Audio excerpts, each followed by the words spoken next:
Well, welcome everyone. It's Leap Day, and my good friend Will Sweet, great song there. Everybody's got to jump, right? So welcome everyone. Thank you for joining me for this Leap Day episode of A Word with Bob Live, February 29th. Happy birthday to all of you folks who were born on Leap Day. If you're you're 80, you're really 40, so that's a good thing. So before we get started with today's episode, we have a quick housekeeping message from our communications and marketing manager, Will Sweet. Hey, Will. Hi, Bob. All lines have been muted upon entering our program today. Please use the Q&A feature to ask any questions you may have. This program is being recorded, and the recording will be available to view by all attendees at rbma.org/podcast after this session of A Word with Bob Live has concluded. Will, thank you very much. You all know Will keeps me straight here on the podcast, but also yesterday, Will accompanied 8 RBMA members as we were on Capitol Hill in DC to do some discussions with staff and members of Congress around the physician fee schedule. And Will kept us straight, took some great pictures. You'll see him on LinkedIn. Thanks a lot, Will. Yeah, thank you, Bob. It was a pleasure to Yeah. join the group, and it was a great day. Really important though, spring training is very active. Will and I always talk about baseball. Will, I'm sitting here looking at the new Major League Baseball uniforms. What are you thumbs up or thumbs down on those things? Um, I think they're a miss on the new Yeah. uniforms. They look like, you know, a 13-year-old travel team or something. They look Yeah. pretty cheap to me. So Designed to keep the players cooler, it says. yeah, I think they need to, recalibrate a little bit, go back to the drawing board. There we go. Well, there you go, folks. Will Sweet on Major League Baseball uniforms. Thanks, Will. Appreciate your help with the podcast. A little bit of an opening announcement, folks. I hope you're registered for Paradigm. If you're not, you need to. Now's the time. So secure your spot at the premier annual conference for radiology business professionals before registration fees increase March 15th. So beware the Ides of March. Registration will go up. At Paradigm, your leap into innovation includes cutting edge sessions presented by over 60 radiology business thought leaders, opportunities to connect with a vibrant community of your peers, and sold out exhibit hall. And I mean sold out. So featuring the newest solutions and strategies to propel your practice forward. You can earn continuing education credits, build meaningful relationships with like-minded professionals who can offer you support, and return to your practice reinvigorated and ready to implement new strategies for success. So do it today. Do it while you're listening to Word with Bob Live. Visit rbma.org/paradigm to learn more about the conference and register yourself and your team today. We'll welcome you in Las Vegas. And we're also going to welcome my first two guests today in Las Vegas. This year at Paradigm, we're very pleased and excited for our innovation keynote on Monday, April 16th, entitled A New Era in Diagnostics, Radiology and Pathology United. I'm pleased to welcome the co-presenters of our innovation keynote to give you a special preview of the session today. Dr. Eric Walser is the John Seeley Professor and Chairman of Radiology at University of Texas Medical Branch. He was previously a professor of radiology at the Mayo Clinic and received training in diagnostic interventional radiology at Indiana University. Go Hoosiers. He serves on the Diagnostic Medicine Focus Group for the panel of national pathology leaders, and his clinical focus is artificial intelligence in diagnostics and minimally invasive therapies. Welcome, Dr. Walser. How are you today? I'm just great. Thanks, Bob, for having us. And he will be joined by Dr. Christopher Zahner as Clinical Pathology Director at the University of Texas Medical Branch, who is dedicated to improving clinical diagnostics through the development and application of diagnostic management teams. He leverages his experience as a NASA engineer in his ongoing research and medical device innovation. Welcome, Dr. Zahner. How are you today? Doing great. Thank you very much.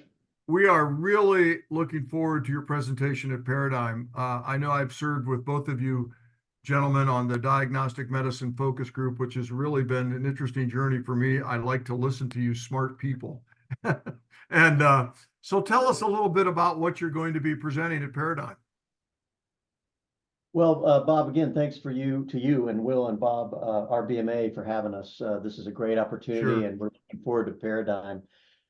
We have thought about challenging the traditional role of pathologist and radiologist in an academic institution.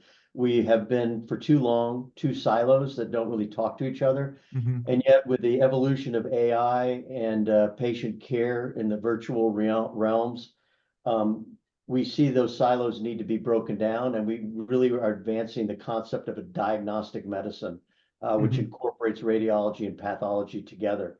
So Chris here is my buddy, and the radiology chair and the pathology chair at UTMB are attached at the hip to make this happen. That's great. Tell me a little bit about at UTMB, how are you making this happen? And I know you all just received a large grant to help kind of foster this idea, this concept of diagnostic medicine. Yeah, Chris. Yeah. So we did, for the next 3 years, we're going to be funded to create what we refer to as diagnostic management teams. These are multidisciplinary teams that are focused on the diagnosis of the patient. Mhm. It probably sounds a little bit reductive, and maybe everybody here would agree with this philosophy, but we think that the highest leverage moment in a patient's care pathway is the moment of diagnosis, as opposed to the moment of therapy. Oh, that's And so, interesting. Yeah. yeah, I mean, because everything follows from that initial domino, right? Mhm. I mean, if you don't get that domino right, then you go the wrong way, and things don't seem to happen quite right for the patient.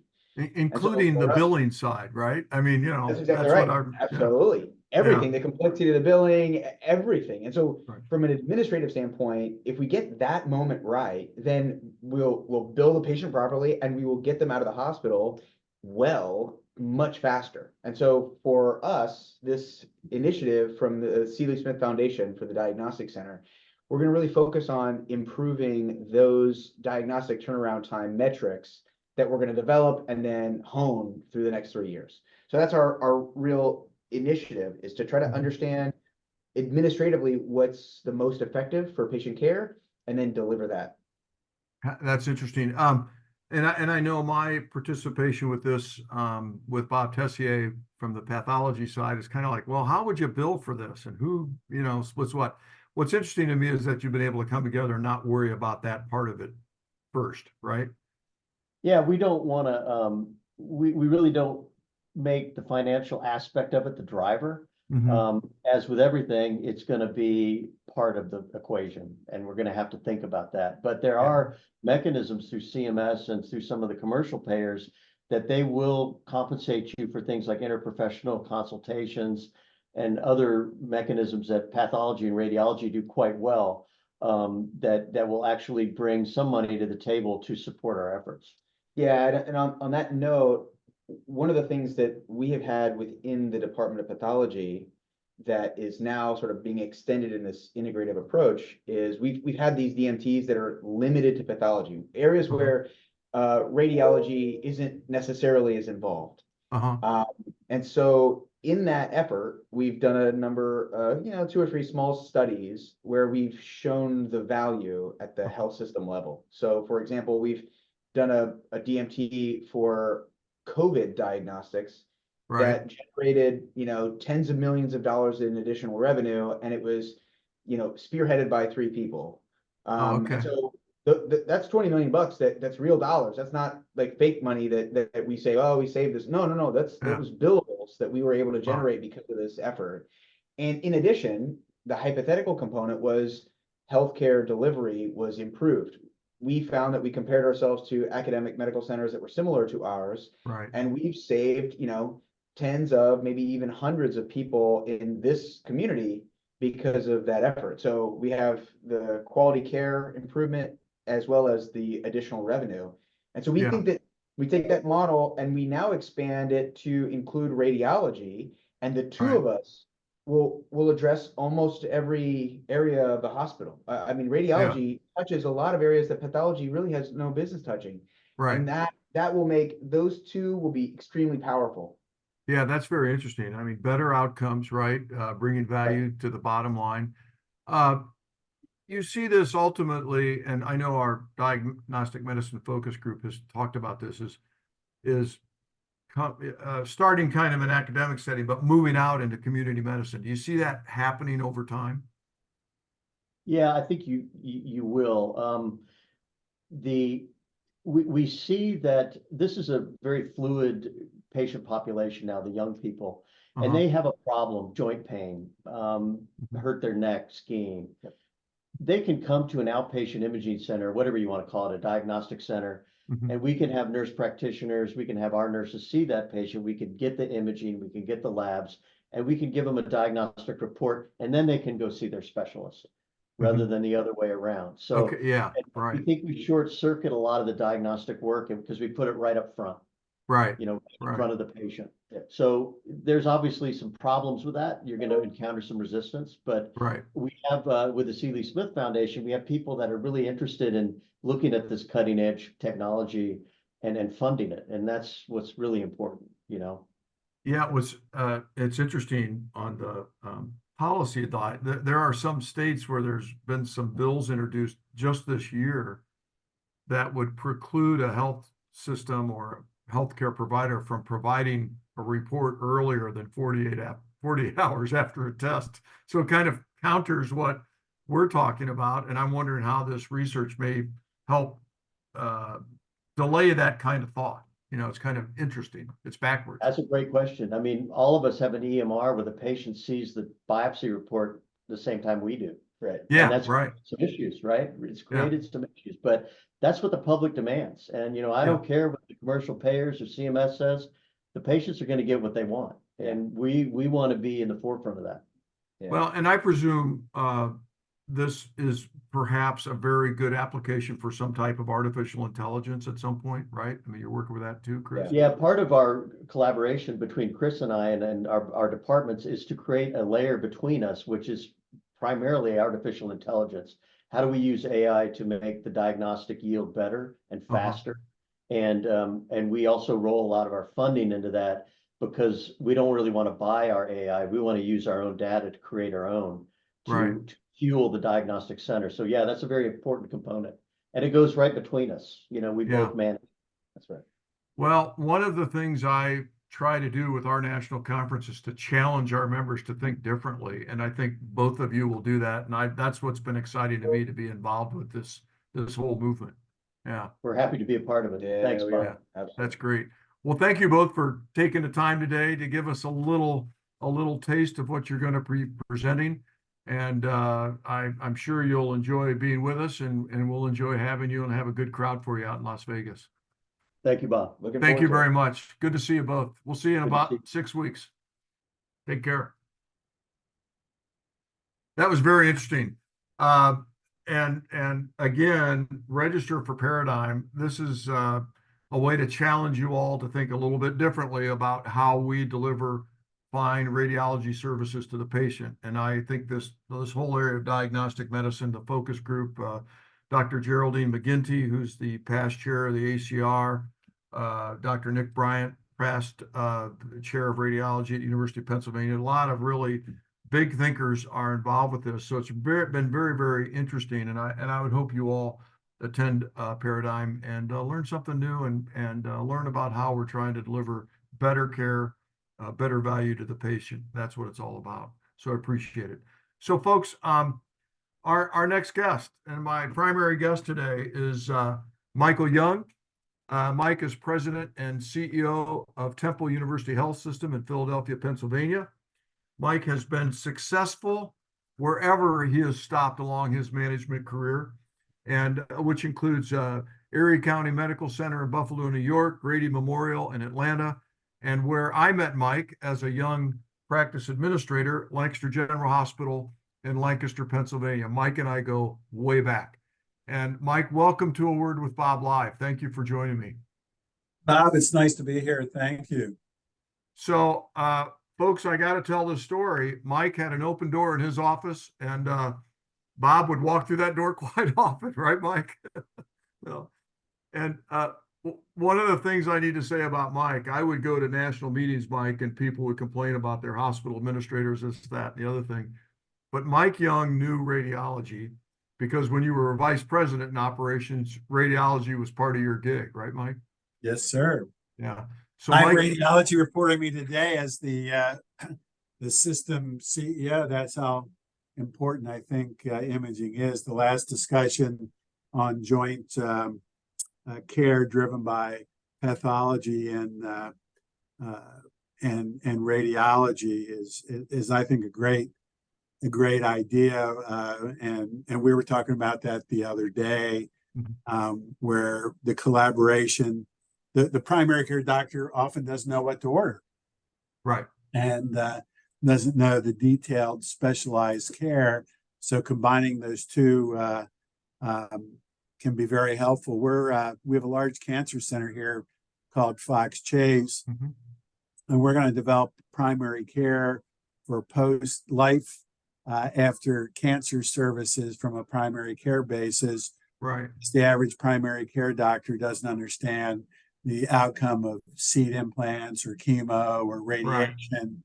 So specially trained physicians will do that, and then we'll pass the curriculum on to the rest of our primary care doctors. So we think this coordination of care is critically important, and I'm glad they're moving it along. Yeah, it's been as I said, very interesting to be involved with this group. We've got folks from Hopkins and Penn and all over the country, and they're just very excited about this. So we'll see how this goes, see if we can get it out in the community organizations and break down some of those barriers. So it's just not radiology and pathology in the basement, so to speak, right? Yeah. So I folks, I just wanted to tell you that Mike Young knows how to run a hospital.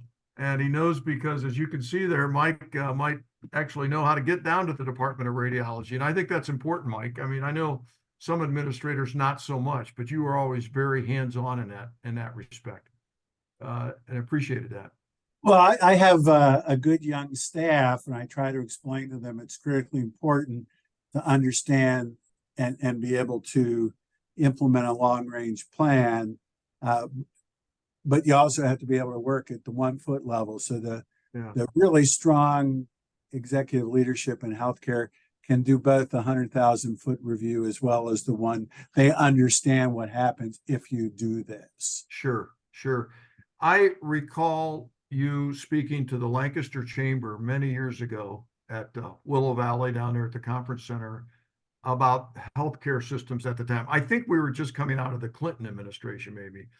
But at that time, you talked about that we probably need some type of universal health care. I was wondering what your view is of that today, many years later after Obamacare and other things. How you looking at that now? Well, let me preface my answer by saying I've been a CEO for 38 years. CEOs are generally very, very, very conservative. Right. I have 2 MBAs. I've been the executive vice president of the Pennsylvania Chamber. So that should get, and I live in Lancaster, Pennsylvania. Yeah. So that should tell you my starting position. I think at the end of all of this, within the next 10 years, I think we will see a government-driven health plan. Okay. Whether that be Medicare or managed Medicare. But I was talking to the president of Highmark Pittsburgh yesterday. So he runs both the health plan and the hospitals. He's got 50 UR people at the plan. He's got 50 UR people at the hospital. They all report them. What the hell do they do all day? Argue with each other, right? So when you look at the cost of no value added, and very similar to pathology and radiology working together. So instead of clicking clicks or sending bills, you're actually paid for the value you add. And I think it's affordable. If you look at, I pay $158 million a year for Blue Cross coverage. Right. Yeah. 10,000 employees, right? Yeah. Yes. If I sent it to the government and they covered all my employees, I wouldn't need 150 people in my billing department. Right. And the plans would need 150 on their side. You wouldn't have these different denial, pre-op, and all those challenges. and all those dollars can be spent towards care. Right. And I think we're going to go there because I think, most of the health systems are struggling. Um, uh, Practice groups are getting bigger, but if you're an old timer like us, we remember when the orthopedic and uh, uh, chemotherapy aggregators went Right. down. Right. The aggregators aren't doing very well, and the government's really focusing on antitrust. Right. They just went after United yesterday. So Yeah, we were just reading, we were quietly watching that United situation yesterday. They're really looking at that closely. So the things that you normally do to maintain market share and maintain payment models, I don't think is going to be viable in the long term. Uh-huh. Yeah. So under single, and listening to Highmark yesterday, I went up to the president afterward. I said, "Man, you almost sound like a public hospital. I'm so impressed for what you're doing. Yeah. We can actually get back to taking care of patients again." Right. Right. It's interesting to me, Mike, to see this progression because I've been saying for years it's a little bit like prohibition 100 years ago. When big business got behind prohibition, there was prohibition, right? And I've been saying that about healthcare. When big business decides they're done insuring everybody, we're going to have some kind of single system. Are you kind of saying the same thing, right? Absolutely. Their rates are still, Highmark showed some numbers yesterday. This last calendar year, rates are up the highest in 10 years. Yeah. Right. Now, some of that's post-COVID catch up.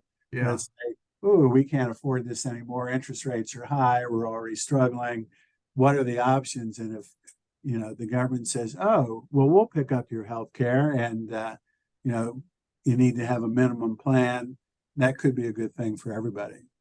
Do you think, I mean, there's a lot of conversation I'm involved in with, the government can't do this. Look at Medicare. And I'm like, well, we all make money off of Medicare, but it's battling those rates. That's the political battle. Do you think that can happen? I mean, it seems like putting it ultimately in the hands of members of Congress is kind of a risky thing to do.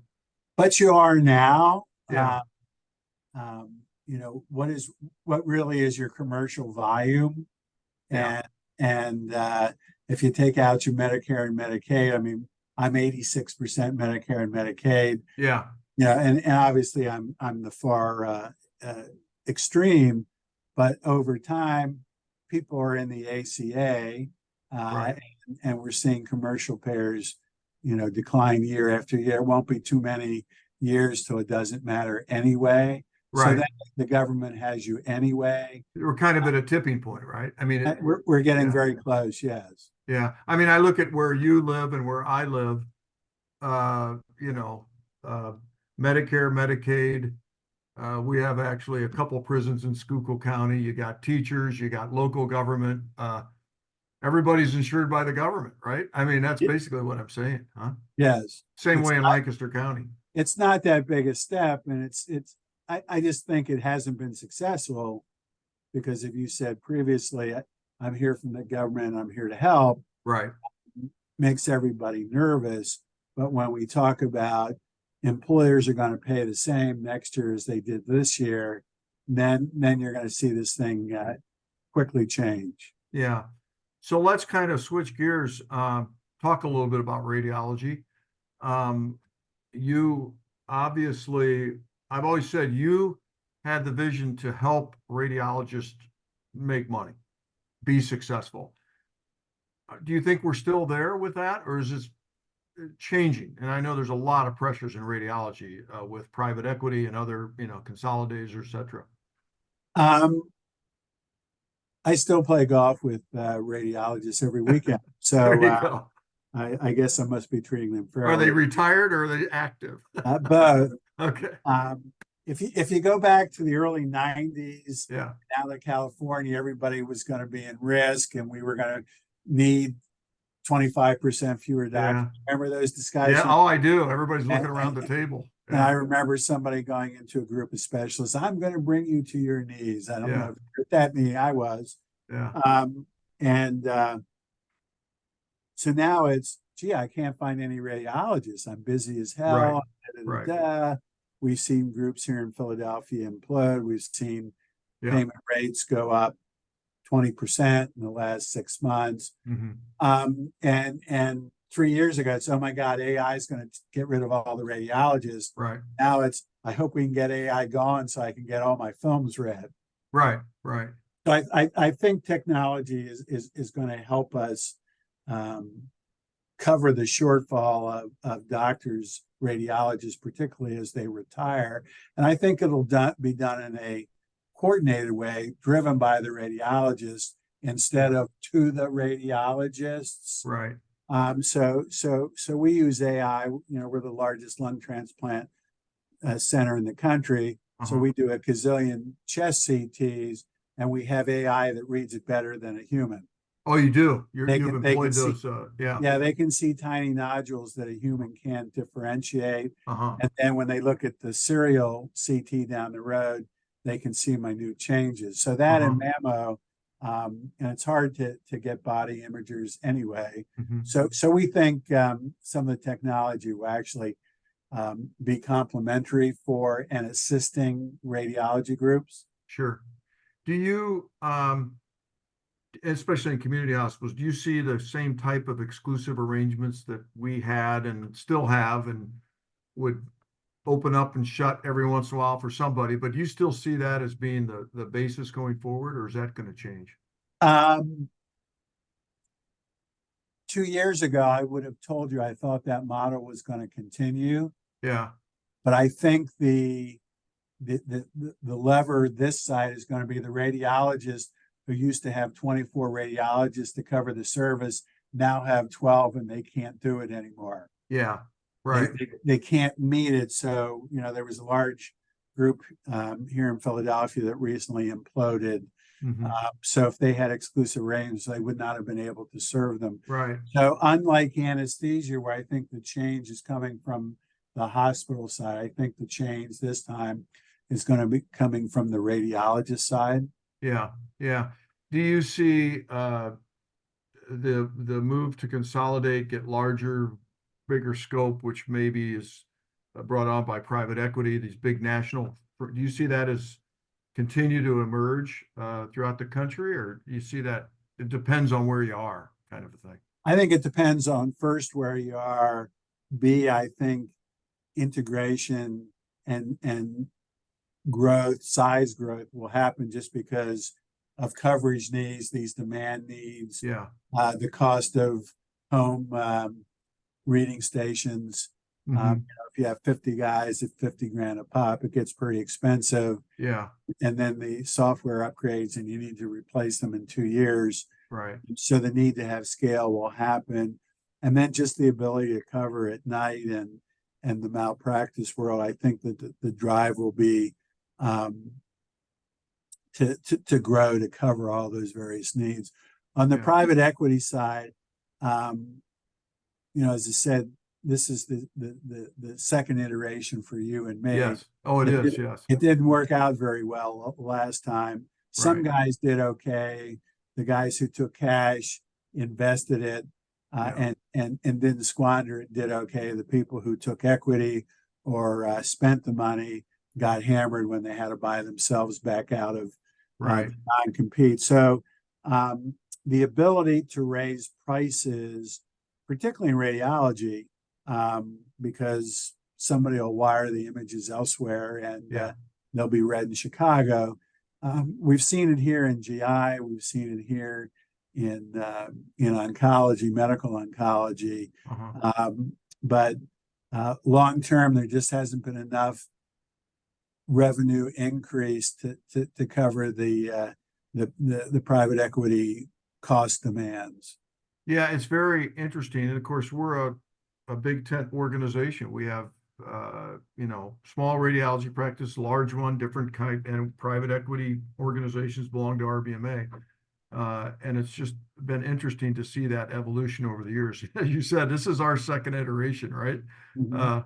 we all saw the orthopods do it, and they do it and got out. And my sense was a lot of those organisms, people learned how to make it successful and will continue to. And some of that scale is really what's needed too, huh? Yes. Yeah. Are your radiologists all on staff, employed? I know there's a lot of conversation continues around, well, radiologists don't want to be hospital employees. How do you see that going with hospitals? Because yeah, go ahead. 3 years ago, my radiologists were 100% practice plan. Mm-hmm. So prior to my arrival, the practice plan belonged to the university, Mm-hmm. and universities aren't necessarily very good at running practice plans. Right. So with everybody's consent, we moved the practice plan over to the health system about 3 years ago. Everyone's pay is up, and Yeah. the growth has been pretty dramatic. So they're pretty happy with it. As we've brought in smaller community hospitals, they tend to have existing radiology relationships. And for a year or two until their contract expires, our practice plan and us allow them to operate there. And then over time, the goal is to move them into the practice plan. Yeah. So our practice plan has grown about 25% in headcount.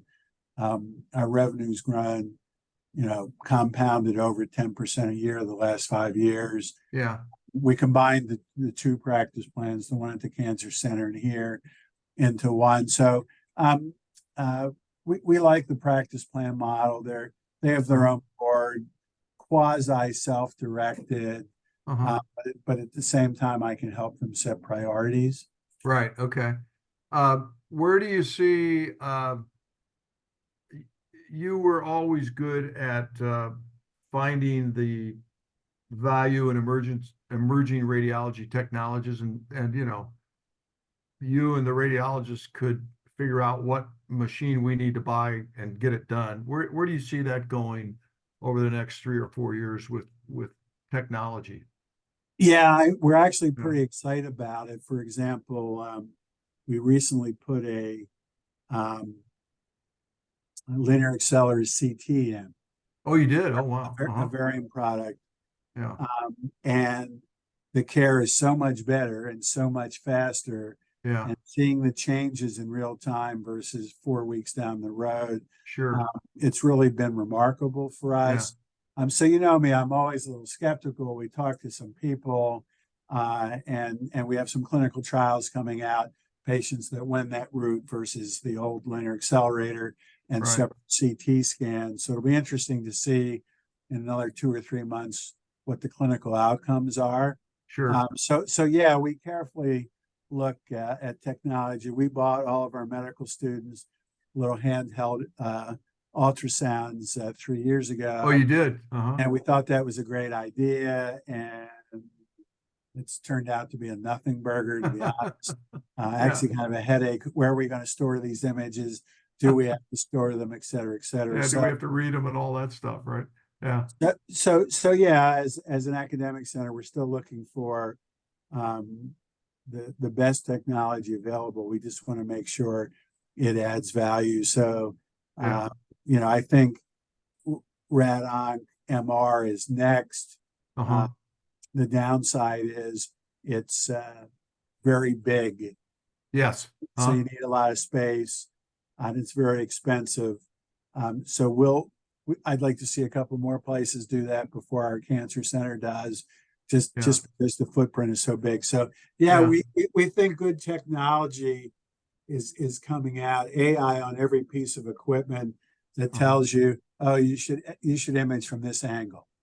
Yeah, that's very interesting. And I agree with you, and always have, that you maybe don't want to march you want to be in the parade, but maybe not in the front row, kind of a thing, Of course, the one I always remember is the MR in the neurosurgical suite that somebody had to have, and they got it and never used it, right? There's a lot of those around the country. So you have to be prudent. I think hybrid ORs is another example. Oh yeah, we're going to do all these open hearts and all these CAS, and the answer is they're all sitting empty. Yeah. Do you I presume the pressures, the medical staff pressures that you and I talked about and experienced 25, 30 years ago are kind of still the same. I mean, the cardiologists want to do everything the interventional radiologists are doing, or the vascular. I mean, is that still there, or is there some piece, or, I would say if the old days when you and I were in private practice, that was 100. I think in the practice plan world, it's a 40 or 50. okay. Yeah. Because there's a lot less downside risk, and they're more interested in doing cutting edge research or cutting edge teaching. So they're not so much, I didn't say it was zero. Yeah. Right. It's not so much fighting for the revenue dollars. That said, it still does happen. And Yeah. why are we using the IR room for this? Yeah. Because in Pennsylvania, they just, if you put a replacement IR room and it has to meet OR standards, sterile Okay. corridors. So the machine's $1.4 million, $1.6 million, and the construction's $5 million. Right. Right. So you have 4 you have to replace. You're talking $20 million with really no upgrade. So Uh-huh. we asked the question: is there a better way to do this? Is there a different way to do it? So there's some of that pressure. No, that's my work. No, that's my work. Yeah. It's not so much in the academic world. Yeah. Well, and there's a growing, not split's kind of a negative word, but, IR is developing as kind of its own subspecialty in the radiology world. Have you seen a lot of pressures? There's a lot of conversation. RBMA sponsors webinars and seminars on developing your own outpatient-based labs. How do you see that going forward? Because there's always pressure there. We didn't do it at Lancaster General, but always seems to be a lot of pressure. We've had the discussion here because my chair is an IR doctor. So Okay. of course, every meeting starts with IR. Mm-hmm. And so we're we're tracking with some zeal, monthly, the types of IR work to see, is there enough to support an exclusive outpatient program? Mm-hmm. And then 2, what are the safety parameters around it? How do you know which patients are going to be the ones at risk? Yes. So, and we're having that discussions because the malpractice venue here in Philly is pretty bad. And you talk about that, even in ambulatory surgery, how do you know when a patient is high risk, or you ought to know that the patient. Yes. So regardless, we're not going to do the surgery there. We're going to do them in a hospital based. So in case you happen to nick the aorta, there is somebody there to help you seal it up. Yes. Right. Well, and I know I've seen that around the country. You hire a special IR person, and the first patient, there's a bad experience, and that kind of kills the program. And I'm sure as a hospital president, you don't want to see that happen. It's no. I mean, you saw that a couple of weeks ago with a for-profit hospital in the Northeast. It's all over. Patient had a ruptured uterus at a for-profit hospital, and the hospital didn't have the coil to do the embolization because the company took them back. So till she was transferred to another hospital, she bled out. Yeah. So if you do that on an ambulatory site, Yeah. until you get her someplace, is that risk? And it's really identifying who's high risk and who's not. Yeah, sure. Yeah. Mike, let's switch a little bit, maybe back to finance. We in the physician world, with a Medicare physician fee schedule, there's no annual inflationary factor built in, but there is with hospitals. And, that's part of the big discussion. Had it again yesterday down on Capitol Hill with members of Congress. Those of us in the physician world say, you hospitals are crying the blues, but you get an inflationary factor every year. And I kind of wonder about that. Where you stand on that? Because you own a bunch of physicians too, and how do you balance that out? And I mean, I drive around the country and there's new hospitals being built everywhere. I mean, it seems like there's right here in Schuylkill County, St. Luke's and Geisinger build a new one together, 150 beds, and boom. So I'm like, hospitals doing that bad? So it's kind of interesting. Well, there's 6 hospitals for sale here in Philadelphia. Yeah. that no one's going to buy. Yeah. Because you could take the richest entity in the marketplace, and even they couldn't afford to turn around. So I Yeah. think it's really dependent up where you live. Is the fastest growing part of Pennsylvania Right. because of proximity to New York and to Philly. It's about Yeah. half between, so Yep. it's growing from both directions. So this week they reported all the hospital earnings. So instead of losing 100 million through 6 months, I only lost 70 million. Oh, there you go. You made 30 million bucks, right? So there, a $30 million improvement. Even CHOP lost money in 6 months. So I think where there's lots of commercial pay and lots of growth, Texas, Florida, where you are, Yeah. you're going to see hospitals grow. But with the increase in drugs, labor costs, particularly nursing, and the hardest nurse to get is an IR nurse. Right. It's not an ICU nurse anymore; it's an IR nurse. Right. So the average hospital is struggling. So yeah, we get a small increase, 0.7, 0.8, Right. but our drugs are up 22. Okay. Yeah. And everybody wants that drug, right? I mean, whatever it is, huh? What and trust me, CMS has gotten just as smart as we have been, and so our largest chemo drug, they just sent out a memo. Here's the new price for the drug, and it's down 50%. Yeah. Right. Yeah. So It's that's like, yeah, our revenue's down $18 million. Oh, well, that's from one drug. sure. Well, and again, that goes back. So that kind of leads us back around to what we first started talking about. At some point, everybody says, hey, we can't run it anymore, right? I mean, especially Yes. the rural hospitals. Yes. Yeah. I don't know how the rural hospitals do it. Most states have this hospital tax model. Right. And Pennsylvania's one, and Georgia finally put one in when I was there. And we were having that discussion. And I think the states or the hospital association or both, depending upon who's controlling the dollars, really have to support these rural hospitals. And I think the advent of telemedicine, particularly teleradiology. My radiologist can read Wellsboro, Pennsylvania's, Right. which is 4 hours away in the middle of nowhere. Yeah. You can do rural OB, where the prenatal visits, half of them are actually telehealth.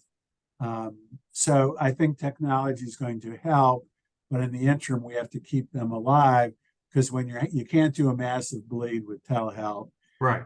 You can't start Right. TPA for a heart attack or stroke care without telemed. So Yeah. I think you're going to need the rural hospital. I think technology can help address some of the shortfalls, but the current payment model has to change. They have an experimental model here in Pennsylvania where we're in year 4, 5, or 6 of kind of the old Hill-Burton type of payment. Okay. Oh yeah. Right. Let's say your costs were 30 million 5 years ago. The state's been paying you 30 million. So it'll be interesting to see how that works out. Yeah. Well, and I mean, I can't say that Pennsylvania, the rural, and I live in a pretty rural area, they haven't been hurt. I mean, a lot of the consolidation has probably helped healthcare here. I could say that as a person that lives here. But I'm an hour to any place I want to be, basically. And but for the people that live in Schuylkill County, Pennsylvania, I would say some of the consolidation has clearly helped our healthcare up here. Yes. It's interesting, and to see the systems converge in one area and try to work together, that's kind of interesting. So I want to talk a little bit about physician training. I have a daughter that went through it. She's a pediatrician, had a really good training, University of Maryland, and her residency at Columbia Presbyterian. But we've been challenged in radiology right now on the American College of Radiology Career Center. There's like 3,000 positions listed, and they're graduating from training programs like 1,000 a year. So it's just the math doesn't work. I mean, you run a big training, you run a medical college and training programs. What do you see as the future? Because it can't all be uh, physician assistants and nurse practitioners. I don't think it's going to be the panacea that everybody thinks it is. No, I think, the presentation before mine about the diagnostic cooperation between anatomy, A&P, pathology, and radiology working together, I think will create efficiencies. Uh-huh.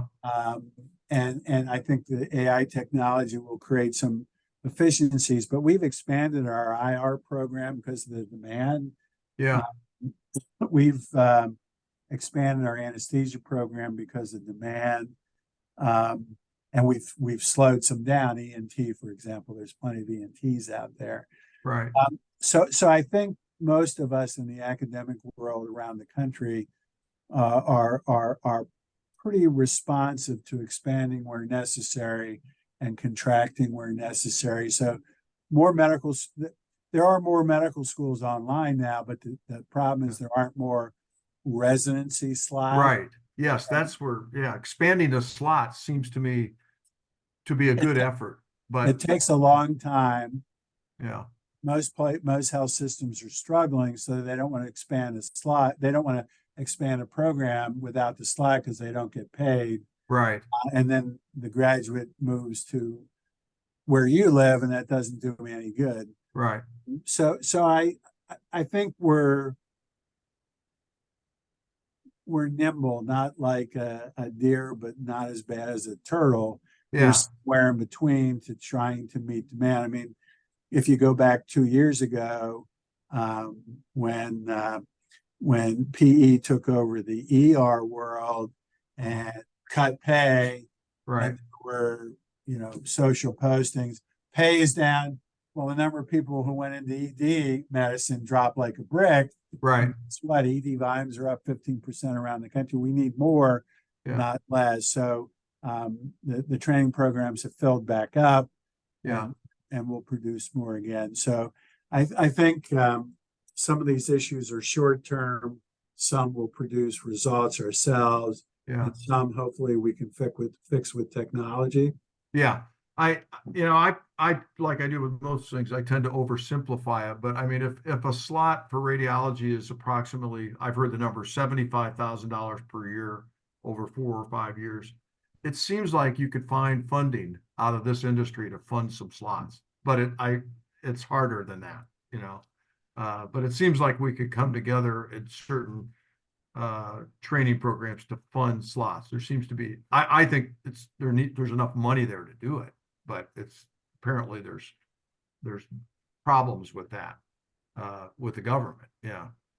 But Well, no, I think it's my counterparts, who many of them are squirrels, and don't want to take a risk. yeah. It's like, oh my God, I'll add 3 slots and it'll cost me 350 grand, and somebody will find out and I'll lose my job. Right. Many of my counterparts are making big money. And Right. when you make big money, your job is to keep your job. So Yeah. Yeah. I'm not hammering everybody. There is Yeah. some creativity out there, but there's also a lot of a fair amount of caution. Yeah. I understand that. So you've had a varied career, been successful wherever you've been, and turned around a lot of places, very interesting places. What do you, couple of factors attribute that to? I learned at UPMC, before it was UPMC, if you have strong nursing, strong radiology, and strong pathology, even the most inept hospital CEO can be successful. There you go. And Yeah. I'm not saying that because I'm on this podcast. Yeah. And we followed that model at Lancaster. And Right. when everybody closed their nursing school, we flipped our diploma school to a freestanding college. And Penn just recently handed it to St. Joe's. Yeah. But I go to all of my counterparts. And so from 1990 to 2020, Lancaster doesn't have a nurse shortage. Right. because it's been cranking out 250. You Right. know, residency program was expanded to 42 or 44, so there's no shortage of primary care. Right. So I learned if you make sure you think long, make those three areas strong, you think in 10-year increments. Right. Is this decision going to hold up in year 6 and 7, or is it just going to get me through 18 months? So if you think long term, and then most failing places have bad radiology relationships. Yeah. Most of them have bad pathology. And so the surgeons have left because they've been burned. Nursing isn't responsive, so patient satisfaction is low. And generally, you know, we were talking about the 100,000 foot and the 1 foot. I went to a hospital where their open heart numbers tripled. Mm-hmm. This is generally a good thing. So Yeah. how comes our open hearts tripled? Well, your predecessor went to a per diem rate.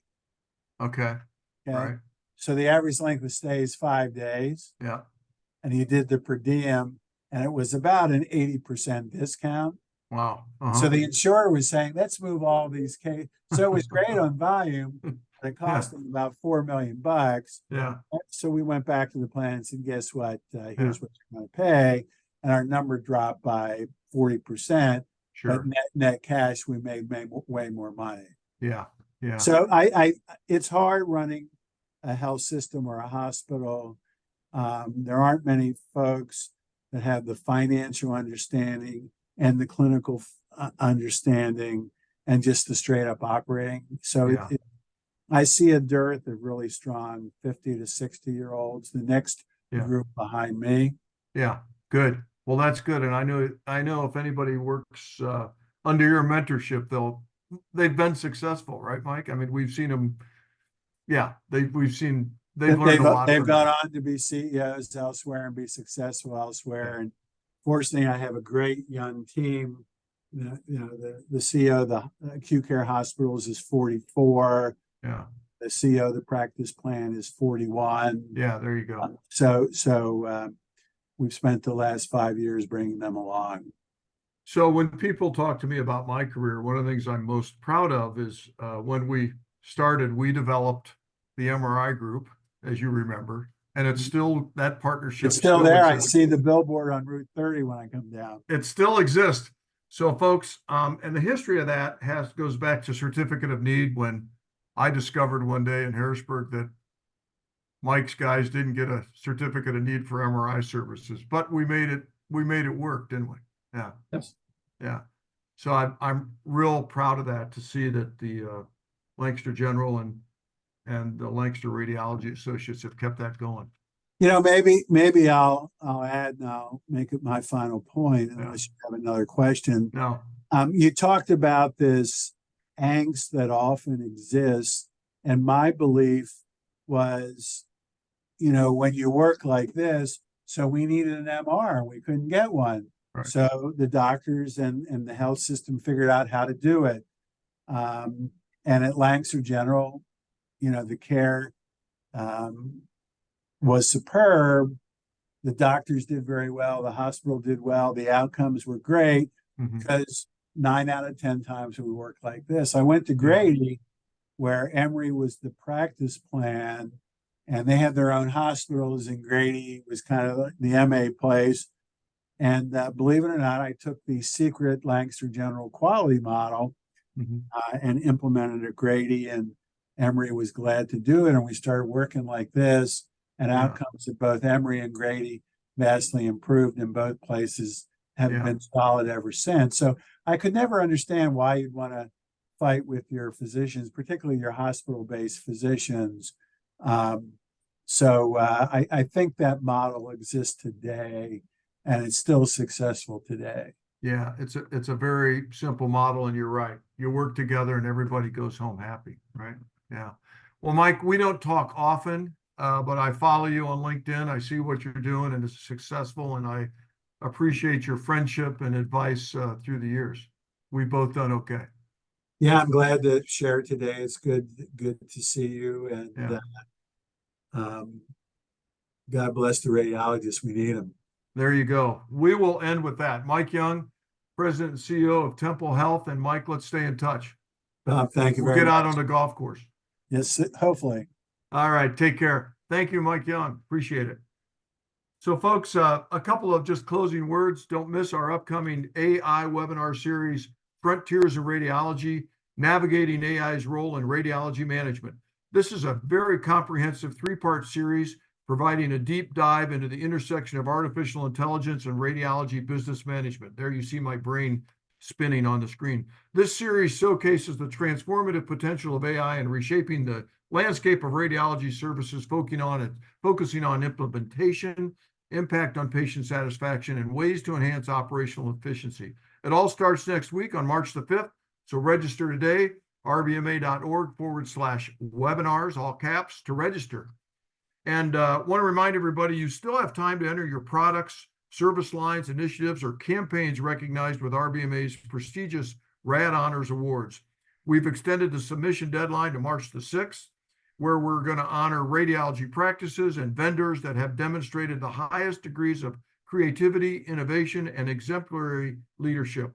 Winners will be awarded in front of a crowd of your peers and industry leaders at RBMA 2024 at Paradigm this April in fabulous Las Vegas. So learn more and submit your entry at rbma.org/rad_honors and show off your stuff, folks. Win an award. That'll be great. So also join our upcoming Radiology Today webinar on March the 7th to explore trends and forecasts in radiology business. This new quarterly series curated by the RBMA Vendor Committee is your pathway to discovering emerging radiology business trends.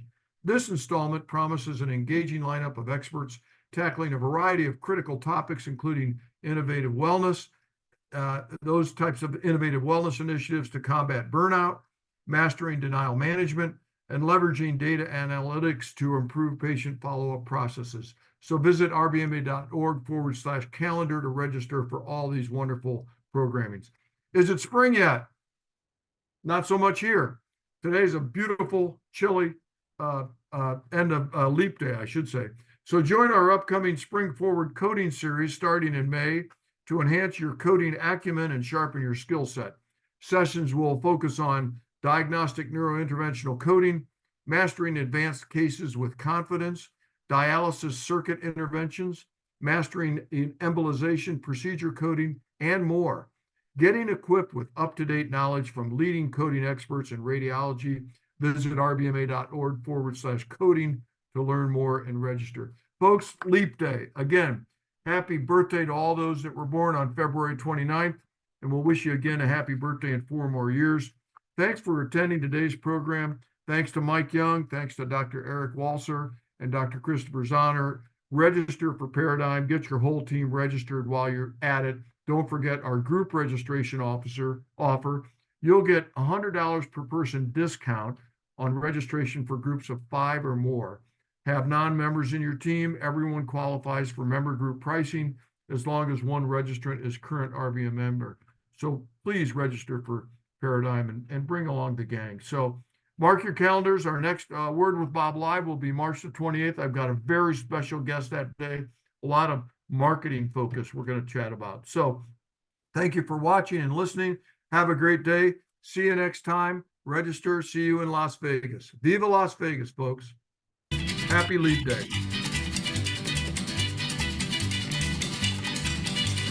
Bright light city, gonna set my soul on fire. Got a whole lot of money that's ready to burn, so get those stakes up higher. There's 1,000 pretty women waiting out there. They're all living the devil may care, and I'm just a devil with love to spare. So viva